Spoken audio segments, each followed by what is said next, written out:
So I went out last night on the beers, come home and thought, in the morning, I'm gonna have one more go at trying to see why this axis errors out. Now there was a bad cable there, but that was a limit switch. So I thought, let's just pull the encoder.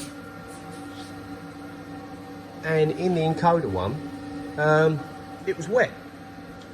And it'd been off, and the rubber gasket on the end was not fitted properly. So I cleaned it out, gave it some of the old electrical cleaner, and it works now. Look. It's all up and running. Spindle speed, MDI 500.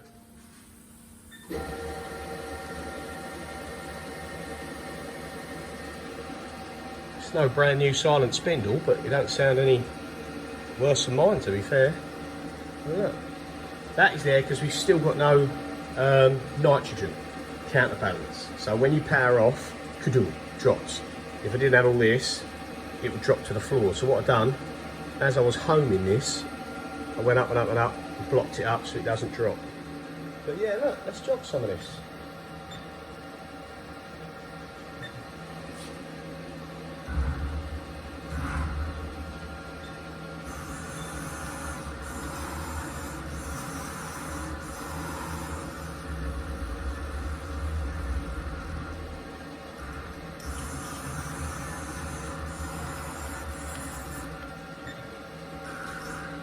X is the one that's giving us the grief.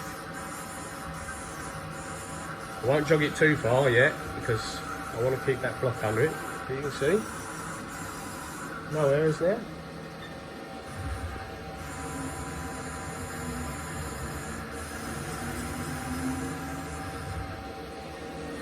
So I don't know what I'm going to do yet. Have I changed my mind of whether now it's a running machine. Somebody wanted this and wanted to make it nice. You need way covers, really. Someone's lashed up the back one. But if you put a set of covers on this, would it be usable with someone? Who knows? But yeah, that's the result, eh? I'll strip it, it makes no difference, but I couldn't sleep knowing that the machine's not working. It just bugs my OCD, and I thought, it's a challenge. Challenge accepted. Okay, so we've been doing a bit more to the machine. You can see it's powered down at the minute, and I'll go through what we found out so far. So as you see in the first video, we walked around it to assess what's what. Now I'm still waiting for the high pressure regulator for the nitrogen cylinder. I haven't got that yet, annoyingly, but I'm hoping maybe next week. Didn't turn up this week. So I showed in the video that we got the axis moving and we sorted the problem with the encoder on the X-axis servo. So I thought, lovely days, that's sorted. Carried on playing with the next part of it. You notice the tool changes all off, and the X-axis errored out again. Now, annoyingly, it errored out with the table where I've moved it to do something else. I've moved the table all the way over to the right. Then the ball screw was basically jammed and it kept coming up, servo overload or something like that. Basically the servo was stalling out. So I managed to get my hand in underneath to feel the ball screw, thinking let's just wind it back so I can get to the motor again, and I couldn't move it. I ended up in literally a 3-hour battle to use a socket that I'd crudely machined when I'd done the ball screws, or I didn't machine, I used a grinder that fits in the 4 locations of 12, 3, 6 and 9 for these lock nuts on the screws. Used that on a big 3/4 inch ratchet, and I managed to just crank it over, and to get the table from the position where it is now to here was probably 3 hours of blood, sweat and tears. And I kid you not, where it's been 31, 32, 35, 38 degrees, I was dripping. You know, it's a grim job. So we moved it over, and basically the bearing pack on the X has seized. The old style bearings were like a preload setup. When you replace the ones I replaced in my VFOE, the preload's all done now. You just bolt the whole cartridge in, put the ball screw through, do the lock nut up to 15 foot-pound, and that's it, they're done. The old style, and let me take you over here and show you. Now what was lucky is when I replaced the ones in my machine, I kept the old ones. So let's just show you the old ones here. So these are the old style bearing packs that you had to put preload on where they're tightened here. This was removed out of my machine. This one was removed out of that machine. And that doesn't turn at all. Obviously you can see here, these are, when they're not done up, they're very sloppy because, well, these are knackered anyway, but yeah, this one, it just rocks backwards and forwards, but it's jammed. Absolutely jammed solid, and that is what was causing the X-axis servo error. Now, this was out of that machine. I don't even really know why I kept it, but I did. That back piece is a spacer, the two bearings are slightly in on that. One of them I had was really good, so I replaced it on the Y, and it wasn't a bad bearing, but I thought while I'm there I'll do them all, so I took the good one, the best of the two that I had, or three, so I've done the Z as well, and I've put it onto that machine. So again, we just keep them. And we also had, it was in there, if you've ever seen one, the flex coupler that goes on the end of the servo and joins the end of the ball screw to the servo, and it's meant for if anything runs into a hard stop, the flex coupler gets damaged rather than the servo or the screw. So it took me about 3 hours to move the table, and then it doesn't take long to change the bearing packs. Now I've got the machine turned off at the minute, but under there, the bearing pack's done and sorted, and that solved the problem. So once again, I could power it up, I can jog the X-axis, I could jog the Y-axis, and I can jog the Z-axis. I can home the Y, I can home the X, I can home the Z, but I have to do them zero return, pick your axis, and single axis zero return, or zero single axis. You cannot power up restart. And the problem for that is, once I've homed them singularly, I can run the spindle. Excellent, brilliant. I can do tool release. Tool releases, can put tool in spindle, can run the spindle, that's great. If I try MDI tool change forward, bang, servo's off, head drops, machine's done. It alarms out. I can release emergency stop, reset, and it will reset the alarm. Then I have to zero single axis again. But whatever you do with the tool changer, it alarms out with alarm 113 shuttle fault. Shuttle in fault, maybe shuttle out fault, can't remember. But it doesn't move. Now you'll see I've stripped the tool changer, took the carousel off, done this on my last machine, on my other VFOE, when it fell off, and you'll notice straight away, bit of a bummer, but the carousel plate is broken. Now I can still put this back together and use this. I just will have a 16 tool changer rather than a 20, because obviously you can't use them. I have got the piece for one of them, but there's no point welding it because it will not last on a cast plate. Why they make these cast, and I think they still make them cast, because it's always going to be crap quality. And when Haas's are so prone to tools sticking in the spindle after a bit heavy roughing or long cycles, whether it's the heat or whatever it's to do, but they tend to, as they take out the tool changer, you hear them all the time on a Haas, bang, and it sort of pulls the plate a bit, and that's always going to cause breakage. Now this tool changer must have been rough for a long time, because when I stripped it apart, I took all these are the fingers that grab the tool. You have a spring at the back going to the other side, and then these are alignment keys. And this alignment key, when the tool changes, lines up in there. Now you look at that, lines up lovely.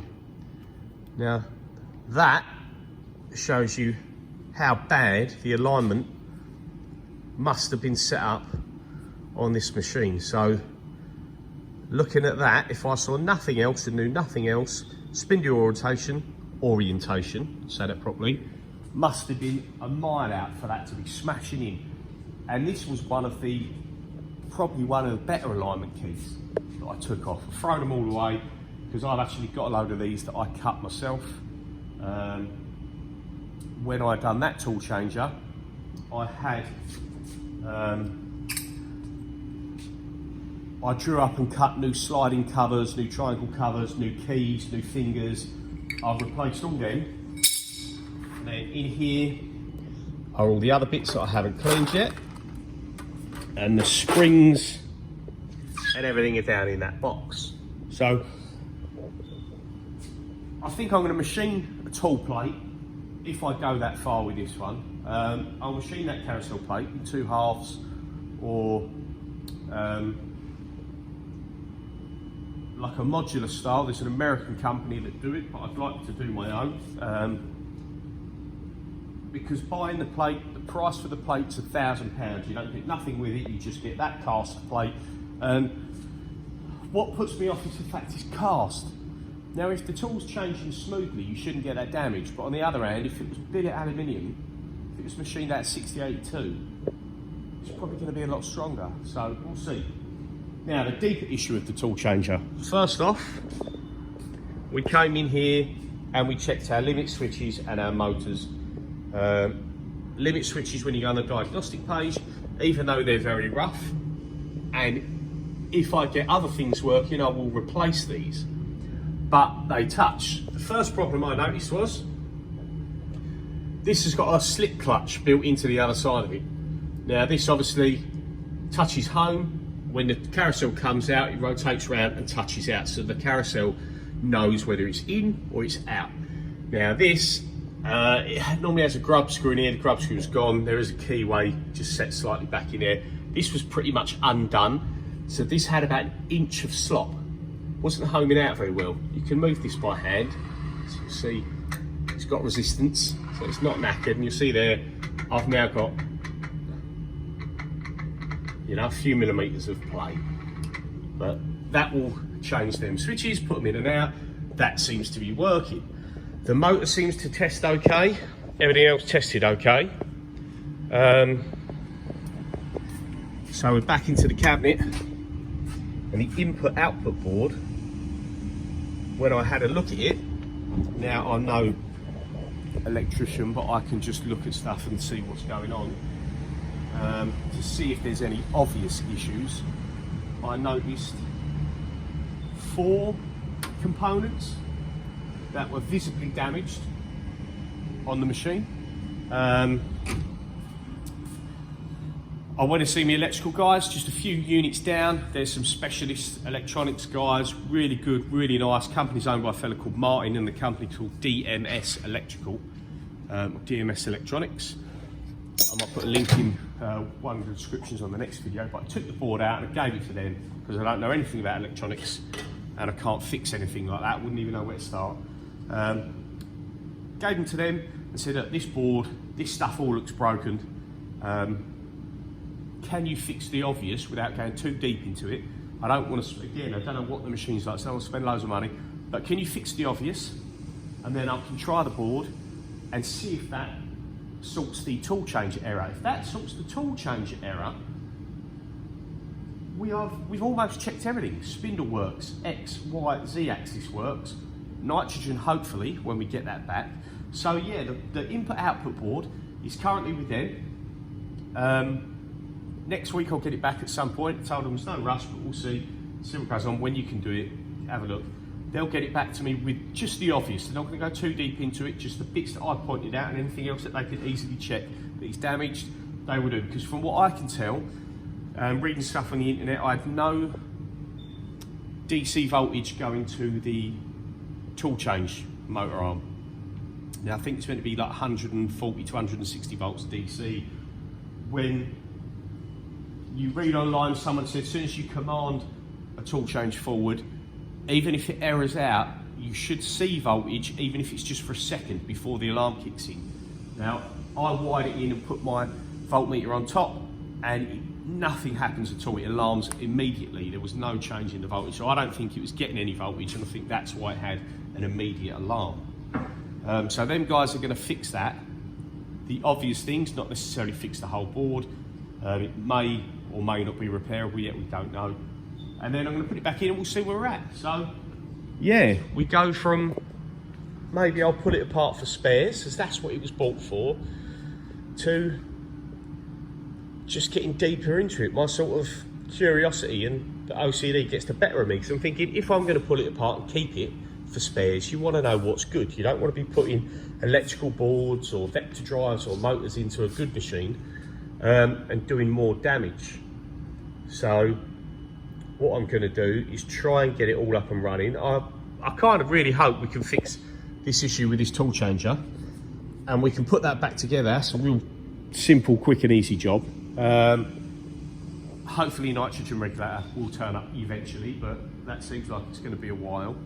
And then, yeah, if we can get this up and running, I could sell it on to somebody else.